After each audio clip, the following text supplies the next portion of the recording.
Trump ने Houthi को भाप बनाकर भस्म कर डाला।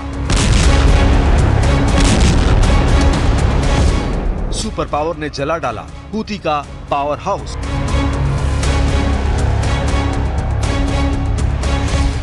लेकिन हूथी ने अमेरिका से ऐसा बदला लिया है कि ट्रंप के होश उड़ गए हैं।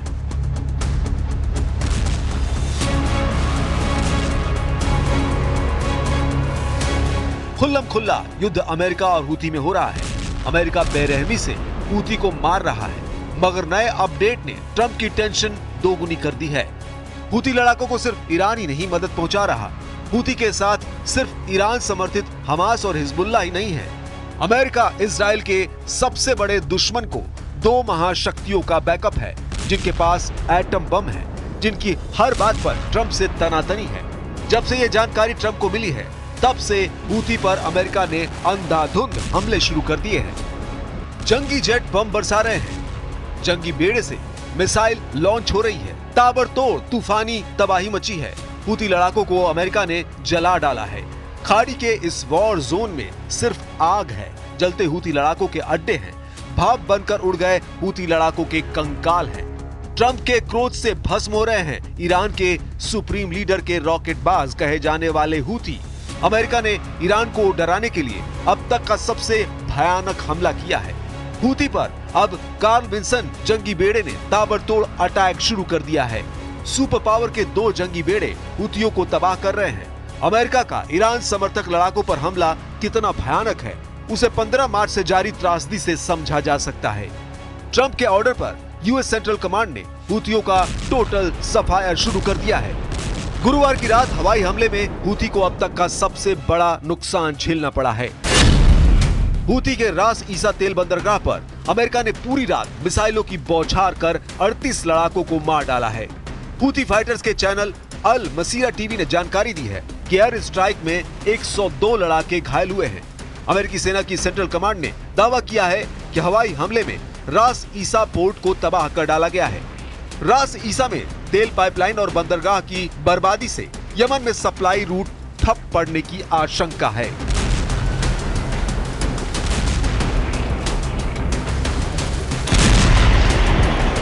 अमेरिका के हवाई हमले के बाद हूथी लड़ाकों के समर्थन में हथियारों के साथ प्रदर्शन किया गया है। हजारों की भीड़ ने अमेरिका को बर्बाद करने वाले नारे लगाए हैं। वहीं अमेरिका ने धमकी दी है कि अभी हूथी को सिर्फ सबक सिखाने भर की ताकत आजमाई जा रही है। ट्रंप ने फुल फोर्स में हमले का ऑर्डर दिया तो यमन क्या दुनिया के किसी भी कोने में हूथी लड़ाके जिंदा नहीं बच पाएंगे। उधर हूथी ने ऐलान किया है कि अमेरिका ने रास ईसा पोर्ट पर बेगुनाहों को मार डाला है। हूथी फाइटर्स ने मारे गए लोगों को मेडिकल स्टाफ और मजदूर बताया है। हालांकि हूथी ने धमकी दी है कि अमेरिकी हमले का जवाब ऐसा होगा जिससे सुपर पावर दहल जाएगा। धमकी में हूथी प्रवक्ता याह्या सीरी ने 13 अप्रैल को हुए हवाई हमले का जिक्र भी किया। गुजरे रविवार को राजधानी सना के करीब अमेरिका ने भीषण बमबारी की थी, जिसके जवाब में हूथी लड़ाकों ने अमेरिका के फाइटर ड्रोन को मार गिराने का दावा किया। साथ ही हूथी लड़ाकों ने इजराइल पर हाइपरसोनिक मिसाइलों की बौछार भी कर डाली थी।